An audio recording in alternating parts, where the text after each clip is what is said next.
Well, the key word, it's actually in our logo, is authentic. Okay. So, and if I'm doing an installation, for example, we did one at the Schubert Theater a couple of years ago when there was a touring show of a Broadway presentation called The Night with Janis. It was Janis Joplin. It was a recreation of a concert. So we did blow-ups of various artifacts that we have, and that was the great, opportunity to put things really large size, bigger than life, on the walls. But we had display cases with the original items, the authentic items, in the cases. So you could see those, then look up and see bigger versions of them. I think that what happens is as printing has become more sophisticated, as the marketplace has become far more expensive, there are fake things out there. I can remember years and years ago, there was a 60 Minutes piece on sports memorabilia, which is heavily counterfeited and bootleg, especially signatures. And they quoted the FBI in saying back then, up to 70% of sports memorabilia is inauthentic and fake. I mean, you can look at Ted Williams. Well, I have a question on this. Sorry. Well, I was just going to say, I think as things are more expensive, the more you're going to have bootlegs. I mean, you wouldn't really bootleg I don't want to say any Boston band that would consider it insulting, but it was a flyer at the Rat for band X, whatever they might be. You're not going to bootleg that because what is it worth? $20? But Ty Cobb autograph is a little bit different. Then you're talking. The stakes are a lot higher. And what's happened is that has become a whole separate profession. Authenticators, people who work for Sotheby's and Heritage, out of Dallas, which is a $1 billion a year auction house. Christie's, our auctions, which is based in Boston. They have people who will not only authenticate an item as to the fact that it is what it represents itself to be, but they will then grade it. So that something that is a 6.2 gradation. You get calls from these people, or they just make it up? Well, I mean, the reason I asked. Can't make it. I mean, if they're not calling you, they're making it up. No, because they have their in-house people. I mean, I would be glad. We've never been to rock shows, but clearly, though, the beauty of almost so much stuff that's in here is that David's the one who collected it in the first place. So a lot of these things, if it's a signed album or a signed artifact, I have a photograph of me with the person as well. So what greater proof could you have? Well, the reason I kind of brought it up is there are a lot of things that people think they've collected everything about, even if it's local. And we're here to talk about ads, So this seems to be this whole other, a trap door, and oh my God, there's all this other stuff too. I thought I had everything about the Jazz Workshop. Sure. And I'm making hypothetical, but oh, that's right. Well, there's also all these ads here. So I know you don't think about you're there. You don't think about these things and oh my God, I get so sad for so much. But as far as just collectors, what people would be interested in, maybe I think we've seen tonight. If you're into that thing, this is another. Well, I think there are a lot of people who are specialists, and their focus is far more narrow than Brian's or mine. That they have a particular subject. But do they have the ad? That's what I'm saying. Do they have the advertisement? I don't know if they do or don't, but it's certainly. I know you do. But it's a compliment. What is the most bizarre promotional item that you can think of? Maybe not the. Oh, I mean, I think in the 70s and 80s, when the record companies were just flourishing with creativity and they had budgets beyond belief, the things that they created. I mean, one of the easy ones, these obviously a lot of things were created to give to media people, but many other things were created for in-store displays or window displays. And one of my favorites is an Alice Cooper for the School's Out album. The underwear? No, they created about a 6-foot long number 2 yellow pencil. It's inflatable, I mean, another thing that I have over here is when Richard Branson was launching Virgin Airlines. He was right next to Sam over there. The promotional rounds of the media, and he had an inflatable Virgin Yeah, bring it over here if you could. Props to Sam from Dorchester Art Sam, Project, yeah, by the way, great. the only other person here. Yeah, so we're This keeping is- our this distance, is- but it's There I was, just thinking that was an inflatable plane. yeah, but no, inflatable, it's like signed, it's by, signed Oh, by, yeah, you signed by signed Richard it. Branson. it's signed by Richard. Yeah. Yeah. So I don't Well, know. Brian, last time when we were at, when we were at- Best of luck, Richard Branson. Well, I think that. David actually has something like Michael Plummet Jackson Airline. autographed personally. Oh, that's right. Or the one I Plummet remember, the Airline. one that you have at your house. I don't know if you still have it. Was that Led Zeppelin Zopho? It's like an yeah, obelisk kind of thing. Yeah, from the Presence album. Oh, was it present? Yeah. Wasn't the whole thing that the rumor was that, and they were numbered, like Yeah, 1 they to were 1,000, numbered and 1 Jimmy to wanted 1,000. 666. Jimmy Page has number 666. I have somewhere. I've got one of the other 999. All right, well, let's. Why don't we get into a video and then we can talk about how we want to bring it home. you Yeah. know? And of course, by the way, we're still streaming. I can't believe it is still going. And there's just been tons of you, dozens of you. Thank you so much. And by the way, I just said it for a second, but props to Dorchester Art Project for being part of this. That's and, where this started. Glad to be here. You know, and this has just been fantastic. And we're talking about media too. We don't always have to like directly talk about the publications, but a big part of this is that it's about those other publications that have these ads that are letting people know about the things happening in their backyard. Yeah, well, I think the critical thing is that, Brian mentions that there's not a lot of content from the Globe or the Herald and the mainstream media. And I think what has happened over the last 50 years plus is, and sadly been eclipsed by the internet and so forth and free media. But I think what happened was that so many of these small publications emerged because they were so affordable and Right. Yeah. they could target the audience with no or little waste in terms of the demographics. They were reaching people who had specific interests in not only the editorial content, but the advertising itself. These publications, it really was art and commerce in one hand washing the other. And people wanted to read the ads. People wanted to look at the listings of events that were happening in town. Yep. And this was the clearinghouse for information, how you schedule your week's activities. What theater did you go to? What movie did you go to? What concert did you go to? Where did you go to buy clothes, to buy the new record album? Mhm. All this was contained here. If you bought the Globe, it's just too expensive. These Yeah. kinds of dealers, vendors, retailers weren't in there. And if you're at home wondering when the things that should I collect? The answer is yes. And I sometimes when a friend of mine. are you gonna say no? No, I was. No, because he wants it all. Wait, No, what? no, To me. I was going to say that. Call me when first. a friend of mine, or if a couple I know has a baby, I will say to them, go out to retail, buy everything that you can find, What are you talking- put it in. Where's this going?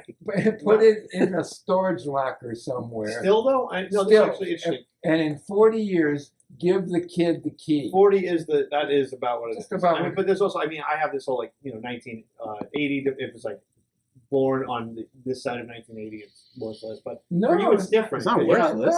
No. I For mean, you, it doesn't matter the price. So I guess it makes it more fun. I'm doing an installation at the Verb in a couple of weeks on the 1990s. Now, the 1990s to me doesn't seem that long ago, but they're 30 years ago. Yeah. And they're people who were staying at the Verb Hotel who weren't even alive when at the beginning of the 90s. But I put things in there that like right now in there are 80s artifacts. There's a 60 linear foot glass cabinet that we do kind of pop-ups Yeah. in addition to the And corridors. just that's helpful exactly. So that's basically always, and usually that's like the shows in town. If Elton John's in town, you got the Elton John. Yeah, I mean, like when stuff, The Who and Peter Wolf were playing at Fenway Yeah. Fenway Park, so we did a quick installation there. But Well, when then, you like- do the 80s, so I've got a talking Pee Wee Herman doll. I've got. Okay, well, It's the only thing I have. All right. I had to say it. Cabbage Patch. That was 1982. The Yeah. Cabbage Patch doll frenzy. So it's not only music. It's not only rock and roll. It's pop culture. It's real world events, and I think that's what we celebrate. And I am fascinated by people who are clearly younger than I am, but they feel like if the correct backstory can be told about, whether it's with the ad or the article or the artifact itself, They want to know what happened. They want to know. They want to see the curtain pulled back. And they want to have the story That's of. why they're tuning in. Yeah. Well, This is the curtain. This is the folks. This is the curtain pulled back big time. This is no Oz here. We are no this is wizards. the You know, we real got deal. the truth. So what is on the screen here? So this, I'm about to play, I think, one of my favorite local live music performances I've ever seen is a human sexual response show at this place called Streets that wasn't around for too long. This is an ad for Streets from about when they opened. It was, I believe it became Hadassah, right? The thrift. It was right at the corner of Com Ave, right? Yeah. And so it was a big place, high ceilings, big columns. So this is an ad from November 81 for Streets. And then I have queued up Human Sexual Response, which was taped by Jan Crocker and a whole amazing crew. One multi-cameras, soundboard, everything. I think you'll enjoy it. It's from 1982. And you can actually buy this even on eBay. Don Rose, I believe, has something to do with it. He put it out. It's called Unba. And they have, you know, periodically, and I think they did their last one about 3 years ago, but in 2012 and then subsequent several years later, the Humans have regrouped for one-off performances in Boston that have just been thrilling beyond belief. Yeah, they still sound amazing. Yeah, and it's not like they've heavily rehearsed and choreographed and, you know, been on a major tour. They've come to Boston and they've just delivered the goods like they were in prime time in the late 70s, early 80s. Old Recipe Moxie, there's a whole shelf over This there. tab gives you the archivist's physique. Yes, As David. tab recommended by 6 out of 7 archivists. And the seventh is no friend of ours. We hate that guy. Do you have any cool? I'm sure you do. This is not product placement cool- because the product is Yeah. The almost, product is What gone. cool It's almost tab like- stuff Although is- the aftermarket. Well, honestly, I mean, you must have some Jolt stuff. Well, I'm sure you have some. Yes, Jolt. I'm right there. You do not. He Look, does. I did not just say I used Jolt to Cola. drink Jolt like Well, religiously. Dude, my father crossed state lines to get me Jolt Cola. Wait, what? That was from Rochester, New York. Well, I was always extra proud they because had I was it born in Pennsylvania. Rochester. I remember. I heard Yeah. about the state Pennsylvania where they had Jolt Cola, and that was before Jedi mind tricks. That was about Pennsylvania. Wow. Will Smith, I should say. But if you're, you know, we're about to wind it down, but this is the fun time. Still a bunch of you with us. I appreciate it. So we're of course in the David Bieber archive. As Chuck White would say, we've hit the mother lode. All right, this is, you know, you ask for Jolt, Oh my God. you get Jolt. There you go. Jeez. So this stuff, for those who aren't 41 Do they still years make old, Jolt? if they do, it ain't this. Well, now it's called, what I is have it? Four Loko. Monster Energy. You got this one Yeah. now? Cocaine. This was. I love how the cocaine is in a bag. Like, did it come in this plastic bag? Hey, boys, I think we got the product right here. This is like, you can tell, this is like This ties in with the Virgin wow, Airlines. look at that. Virgin Cola. Oh, yeah, I remember Virgin Cola. You remember this one? Wow. This was appealing to the grunge generation. I don't know it. This was put out by Coca-Cola. It's called OK. And Well, is this- that when everything was just okay? Wait, Definitely, that was in the 90s. the whatever era. Well, you want to, I don't know And if I then this have it one. here. Rock and Roll Hall of Fame. Pepsi tied in with the launch in Very cool. I'm Cleveland. sure there's some clear Pepsi in this warehouse somewhere. Oh, I'm yeah. sure there's a case of clear Pepsi somewhere. A Zima, you name it. And then, you know, we got the Probably here somewhere. 1996 Olympics where the Wow. crazed bomber in And Atlanta. keep in mind, this was just, David didn't have this plan. This is just laying over there in the front. Well, for those at home, though, who want to know, and that includes me, by the way, This is- how you are this is your the home collector. away from Well, home. you are the collector of collectors, and I noticed these are empty. I do, you know, kind of wonder about this. I have some cans, whether they're beers. You know, I get some cool, you know, Celtics exclusives. yeah.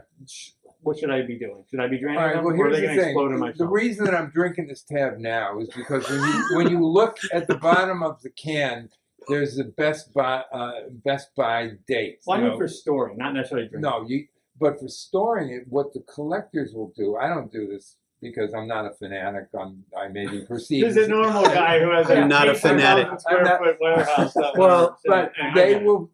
The fanatic can collectors can. will put a small pin insert in the bottom, and they'll let the liquid drain I was out. afraid you were Huh. going to say that. Huh. And they that way, the pull Then it's- tab yeah. is not if destroyed. you do that, make sure you videotape it and keep the. But the thing, The provenance. the thing that is so weird about some cans that I have saved, and this is particularly true for not the diet drinks, but the drinks that have sugar in them, and probably other chemicals as well, is that if it sits for 30 or more years, the bottom will become corrupted, and the liquid So will what does eat. that do to 20 you? or 30. So think about your stomach. Yeah, it takes 20 or 30 years for a coat. Well, it's not The bad. liquid will I eat guess you get through rid the of- can, and you will have this horrible stain of syrup on whatever it was placed on. It's like you had this like great thing. All right, so now you know. I've had, Now you for know. example, in the '80s there was a Star Wars tie-in with Pepsi, and I have cans that are compromised, and I have shelves that are permanently stained maple colored because the sugar and the liquid ate through the can. Those shelves also not for sale, by the way. And Wow. just so you all know, if you by the way, difficult to clean up at the David Bieber archives because you always got to be careful. It's either like today's Sprite or Yeah, something exactly. that from Well, tab. How do 100 we years know ago. when that was from? And Joel, but just just so everyone knows, this was I think Tipper Gore said this was like worse than Tupac. That's how crazy it was. That so we're gonna- or Frank Zappa records. She was talking about one There's thing or always another. something, right? Joel, So, Joel was this is- delicious. so this It is tasted good too. This is where Buy Me Boston was. This is the place where the kind of idea came, and we've talked a lot about ads and why ads and all that over the years. But you have like kind of this slideshow. And by the way, for those watching at home, we're gonna tie this all together in kind of like a easier to watch. Not so quick because there's a lot of ground to cover here. But I guess this is the goods. So what are we going to be seeing? Well, no, this is the slideshow that we kind of put the two segments. We did the first one at the amazing Dorchester Art Project on December 3rd. And that was the theme was generally venues. And we talked a lot about it, all kinds of venues all over town. And then this one and the second one was always intended to talk about the press and journalism and especially the indie and countercultural press. So this is a PDF slideshow we put together, just kind of signposts along the way, not comprehensive in any way, but also just that we could land on something and talk a little bit about it. We talked about Broadside in the last segment. We talked a little bit about New England teen scene that became New England scene, that eventually became Fusion, correct? Yeah. The publisher of both Scene, New England Scene, and Fusion magazine, which was really kind of the East Coast counterpart to Rolling Stone, late '60s, early '70s, was Barry Glovsky, and he operated out of a kind of a converted apartment on Beacon Street. And when you look at the front page, or rather the cover of New England Scene, the Boston Sound, that was probably one of the more solidified dramatic statements of bands that were emerging from Boston as kind of a response to the San Francisco psychedelic bands like the Dead and the Jefferson Airplane and Quicksilver Messenger Service. That scene kind of evolved naturally. The Boston or the Boston Sound was more concocted by MGM Records and their attempt to put these disparate performers together under the umbrella of the Boston Sound. And Newsweek, after this issue came out, Newsweek, I think in April of '68, wrote a full-page article about the Boston Sound, and it kind of it was almost a kiss of death to the sound. The good, bad, and indifferent bands got swept up into that blanket statement, and it went away. And of course, I have to give a shout out to Ryan Walsh. If you're out there and you're still streaming, if this is interesting to you, my guess is you've already bought Ryan's book, Astral Weeks, but you have to buy it. You have to read it. Yeah, and of course, buy it for everyone who lived in Boston at the time. But it really, one of the best parts is about the Boston sound. I can't. You'd Well, be they in a just- band and you would see copycat bands that were touring another. They were touring the same band in multiple places. Yeah, around the country. I forgot. I can't believe I don't have an Avatar in here, but obviously Avatar was very central to Yeah. this same time.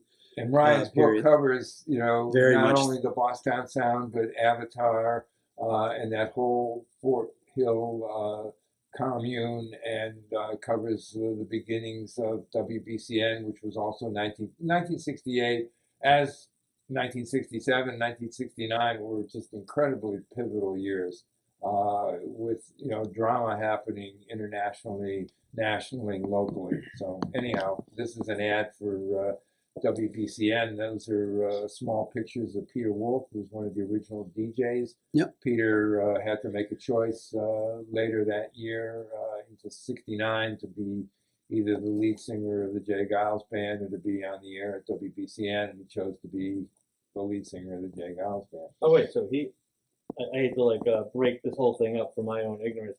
He was that well known as a jock Yeah. before that, and that was it for that. It was a very Oh, wow. limited duration. He later came back Okay. to BCN to do one-offs in the '80s. When I was there, we'd have the annual BCN birthday party where he was the DJ starting at 8 o'clock at night on March 15th, and he would go purportedly until midnight, but usually it would last till 2 o'clock in the morning. And you know, the call out for pizzas, and 30 pizzas would show up, and you know, there'd be 9 birthday cakes, and it was just, you know, anything went. You know, it was breaking down all the rules and the regulations and the format, and it went back to 1968. And he'd give romance tips, he'd give homework help. He was on the radio once a year, just out of the affection for the early days. Can But this ad is actually, this is one of the earliest ads too, okay, because yeah, this so this is from is, the early- it says now on the air at 8:15 a.m., which was big. Do you want to explain why that Yeah, was? the original BCN was a classical format radio station, and it was failing economically, and so a bunch of people, including a guy named Ray Reapin, who was the driving force behind the Boston Tea Party Club, and also later got involved in the Cambridge Phoenix. He convinced the owner of WBCN to give him and his band of merry men and idiots the opportunity to take the worst time, the overnight time.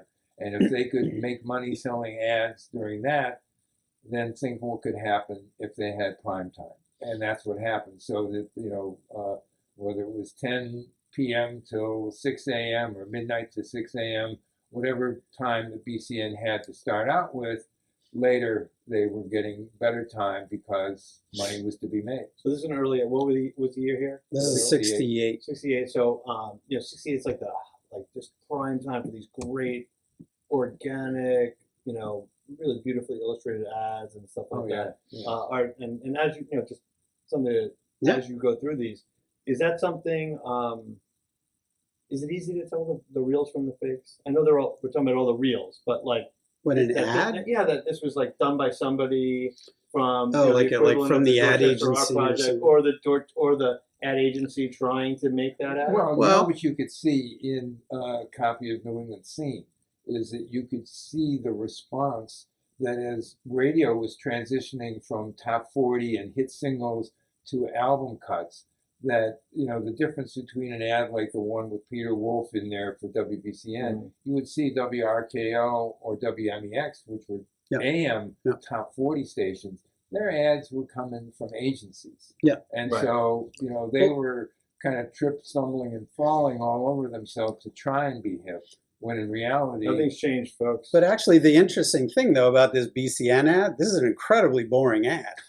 I mean, it's as basic as you get. I It's don't know. like, yeah, this this is is- the kind of ad you look at like 50 years. no, ago, but wow, this that's is a the perfect classic. thing. They didn't Like honestly. the, you know, No, the but band album. they didn't want to obscure the message with a bunch of kind of crazy graphics. It would be my guess. There was this. This is important. We're on the air now. But look at At WAAF. 8:15? I always You liked. see the 8:15 a.m. I'm sorry Yeah. if you're at home. It's a little tough to see, probably that specific. But long story short, it says now on the air at, and you can totally tell that the part that says the time Yeah. is the part that they're constantly scratching out Yeah. and redoing. And for me, just as someone who works at a newspaper, that's one of the most amazing parts Yeah. about this. We get every time we get any ad in at the Dig, it's we need it's like 15 sizes. It's like the web, the newsletter, the this, and it's that. always at the last For second. this, You're if there 10 were minutes two- past deadline. Yeah, that for you- this, it's like if you went to the Phoenix and then to another paper, it's like, oh my god, a new size. It's like 4 days. It's like, cancel the weekend plans. Yeah. Anyway, let's go. But the other one too, WILD, hugely important station Oh, yeah. that I'm personally obsessed with, was kind of the opposite in that they were a daytimer. They were, as soon as the sun went down, they were off the air, which could vary by 3 hours depending on the time of year it was. Nevertheless, they were by far the only and most powerful radio station for the Black community in It Boston. was April 1967. They Yep. had that you're looking at. And there's Tony Lewis, Jimmy Early Bird is in there, truly legendary Boston broadcaster. This was in the Globe. Yeah, this is a rare one that I took from the Globe. You had mentioned kind of in passing about Kay Bourne's archives. Can you just talk about what those are? Yeah, Kay Bourne was the longtime arts editor at the Bay State Banner, which is, I've got in here somewhere. This, even though this is not chronological, this is from '79, but the Bay State Banner is Boston's most important African American community paper, and Kay's archive is incredible. It's now at Emerson, and I helped her a little bit as she was organizing it, and so I got a really unique kind of behind the curtain look at the vastness of it. That old banner logo is incredible. I'm going It to is talk to kinda Yalvo and It's Bob kind said of Bay dope. State, by the way. And there's this is when Bay Mel State King banner was still- running.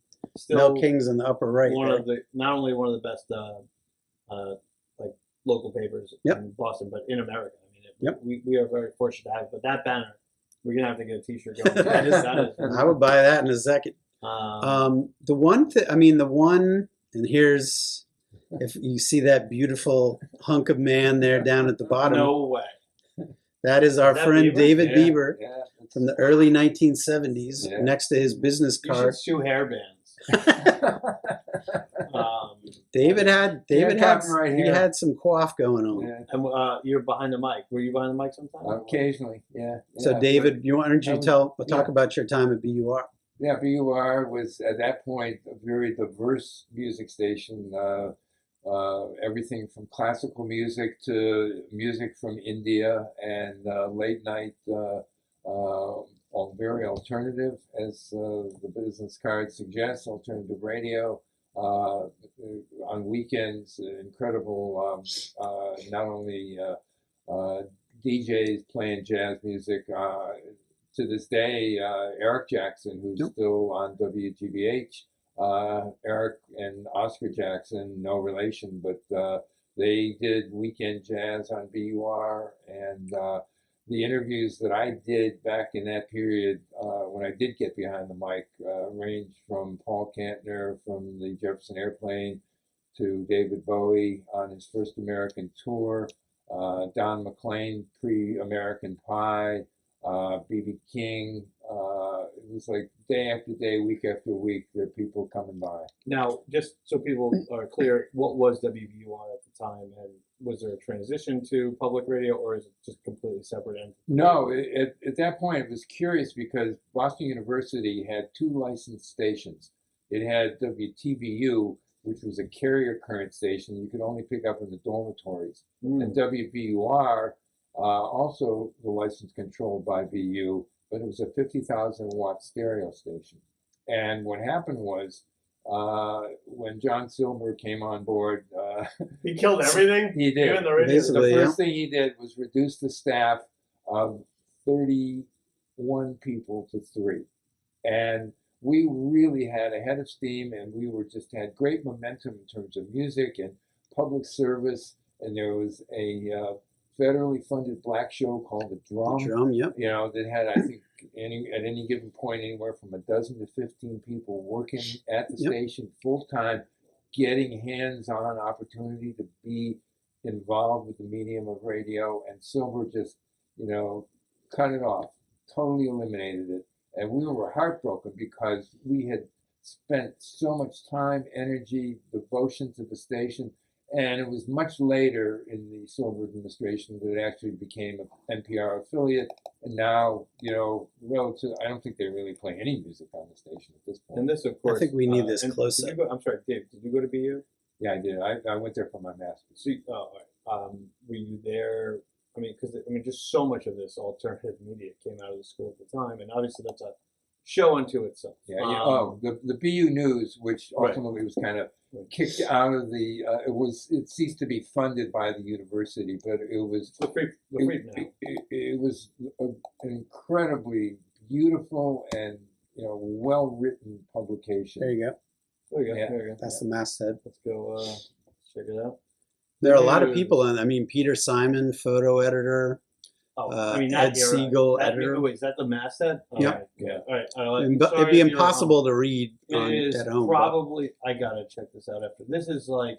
Famous long ago. Wait, hold on. I if can- you're at home. Ray Mungo's famous long ago, which. Ed Siegel, who was a great arts critic for the Globe for decades, Yep.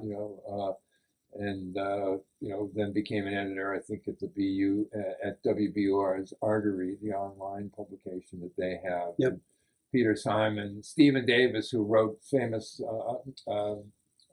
wrote Bob Marley book. the Bob Marley book. with Peter. Yeah, He wrote the Led Zeppelin book. Yep. He wrote Mick Fleetwood's autobiography. He wrote the Michael Jackson autobiography. I mean, the photographers who came out of there, David Duvalier, who became a preeminent underwater photographer for National Geographic, Cliff Garbodin, who was the managing editor of the Yep. Phoenix. Yep. There's Ray Mungo right there. Guru. Ray Mungo is a guru in absentia. Yeah. And that is because he had been.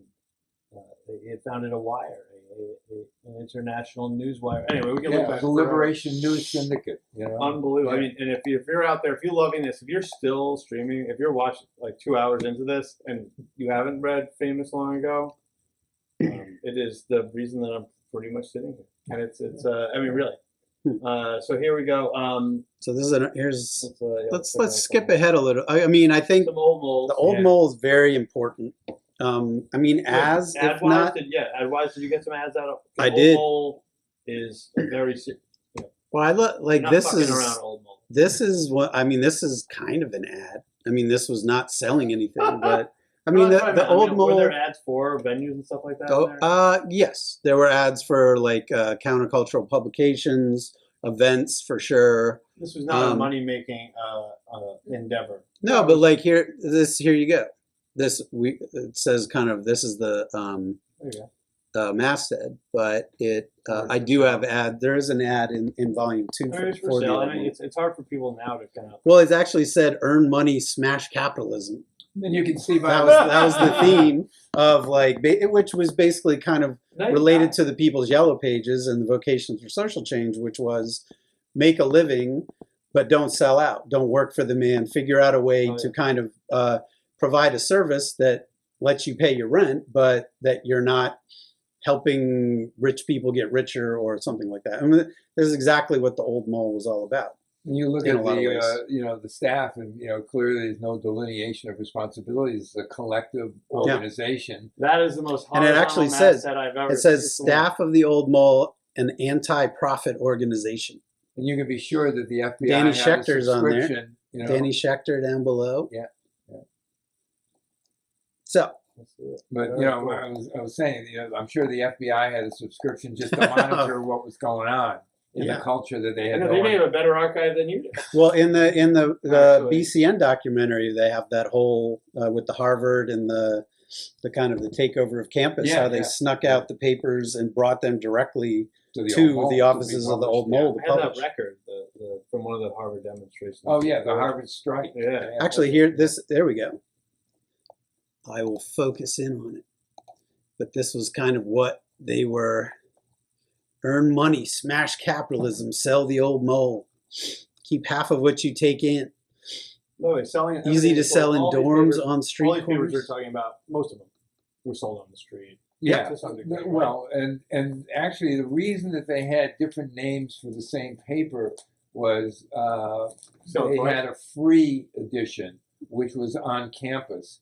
And to comply with the Audit Bureau of Circulation, which monitored, you use the circulation figures to justify your advertising rates.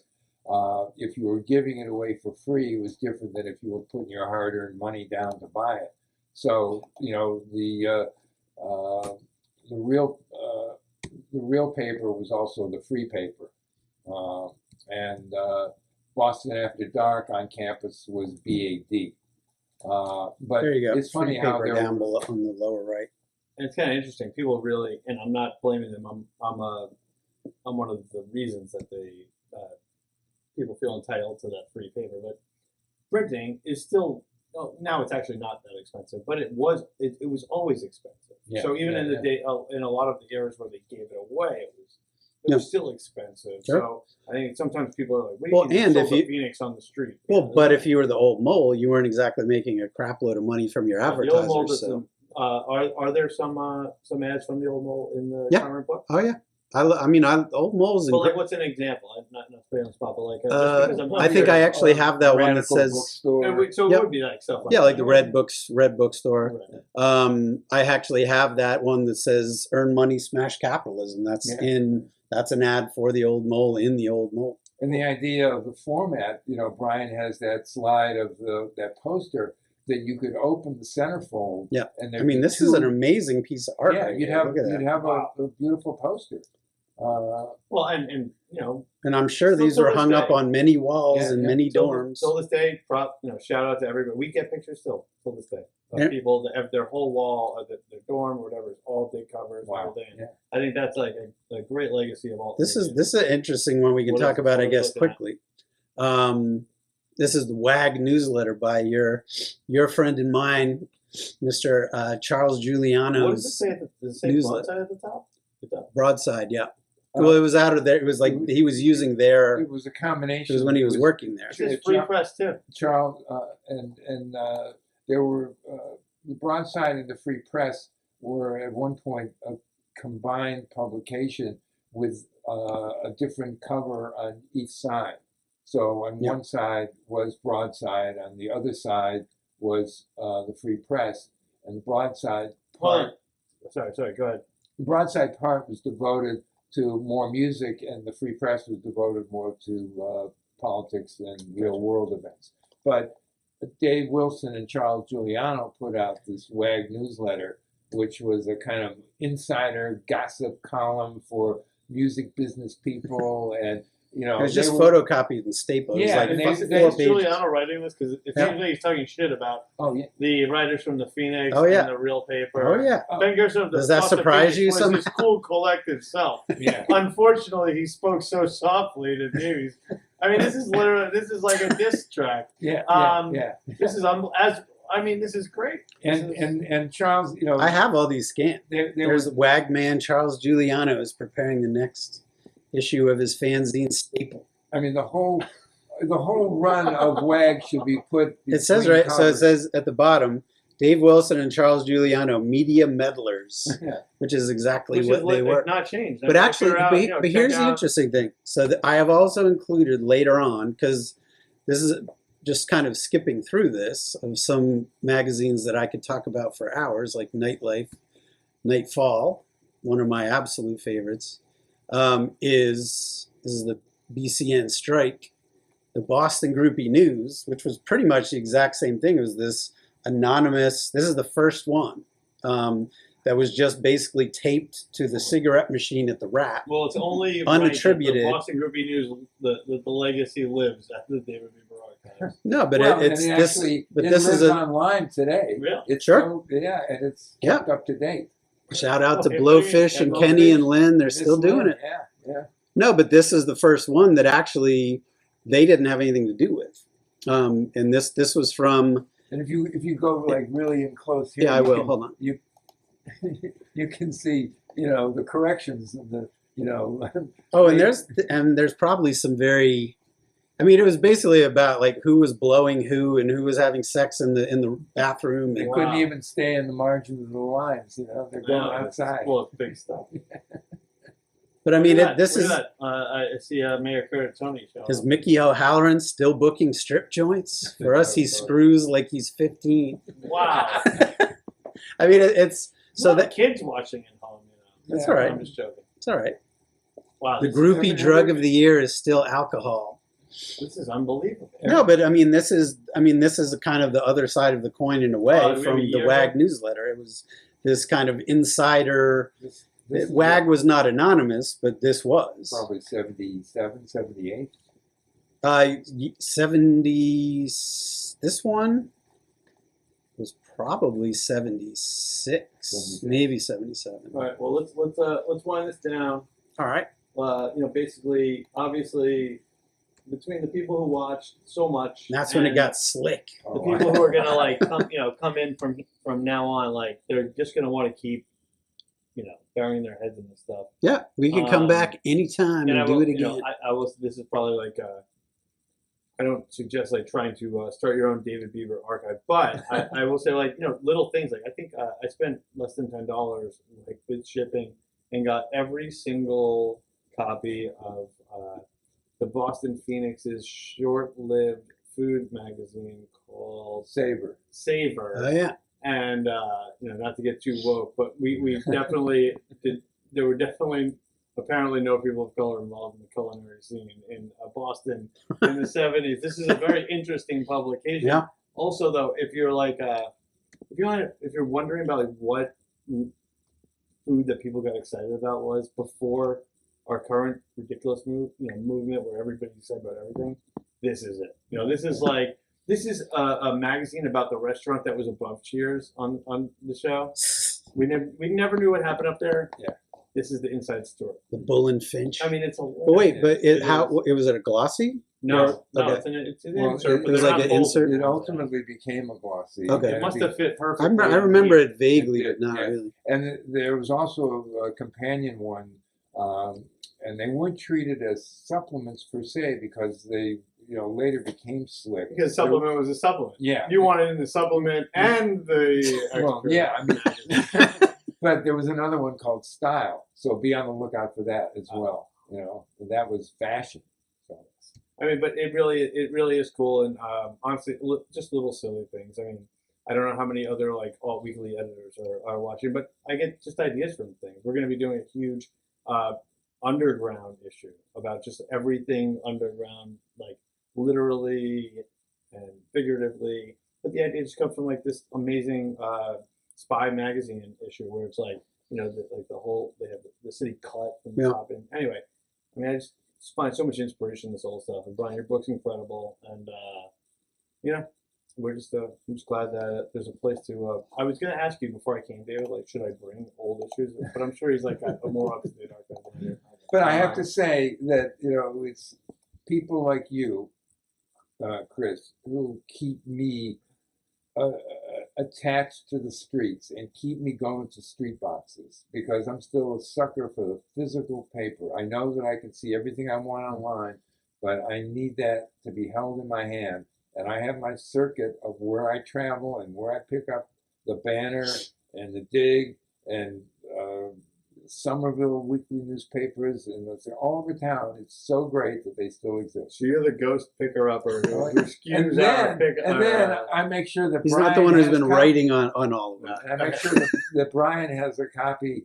I'll He always does. pick up extra ones. He does. Because, I'm not a hawker in the sense of standing on the street and selling them for 15 cents. I think that people like, and honestly, like, probably I got to give a shout out again to Sam and the whole Dorchester Art Project and the Compass, which we have. which I pick up, as well. Right. We I hope so. Yeah, there's absolutely. definitely stacks of them here, which is always blows me away. It's I like, oh my pick God, it up at Boomerangs But, in like, Jamaica Plain. Exactly. People. This is the thing. Like we're talking about this historically and the how Right. valuable they are in that regard. But honestly, when people come to our pop-up newsroom, which we newsstand, which we have right now in Cambridge, Yeah. they see yours. I'm not just like pandering. Like they see yours, and like that's the one they go for right away. Why? Because the history of this is that you pick these things up because people want to do things, and now more than ever, it's like there's nothing to do. Oh my God, there's a compass. There's something to do. So like, I just think like that's kind of that's the foundation of everything we've talked about tonight. We're talking about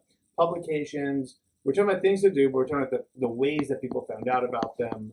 And But we're talking about connecting with an audience too, and that can be whether you're publishing or whether you are doing an event or trying to run a restaurant or start something from scratch. I mean, if you don't give people something that they value and that they want to come back to, then you're going to be dead in the water pretty quickly. So that's what all of these things are about, is about connecting with an audience in the end. And sometimes it's short-lived and kind of burns out quickly, but it's beautiful while it does. And sometimes there's longevity.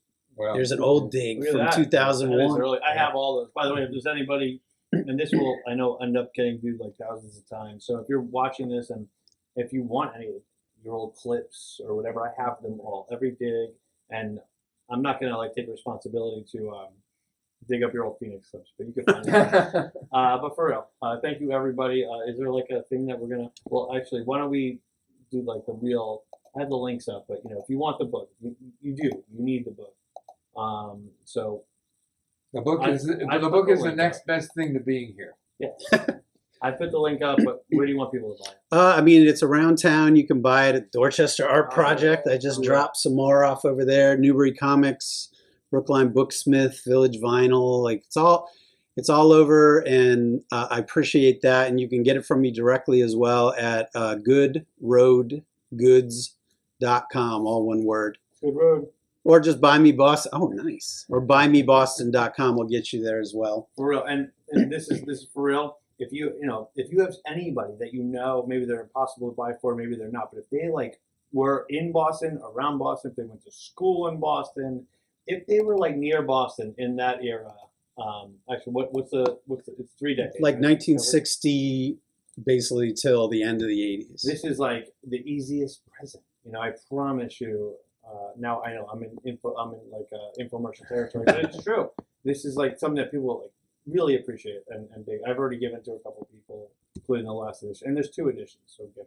Yeah, absolutely. And I'll put all those links up for y'all folks. But really, thank you. I know a lot of you were with us for like hours. And, Yeah, hundreds thank of you, people. everybody. Yeah, this has been fantastic. Yeah. David, And thank we'll you. do it Let's do it again, again. and we'll have Yeah. more. We'll have audience questions, and we'll even expand it next time. Hell yeah. And Chris will do all the tech, and he'll love it. We're getting there. All right, thanks everybody. All right, Thank you.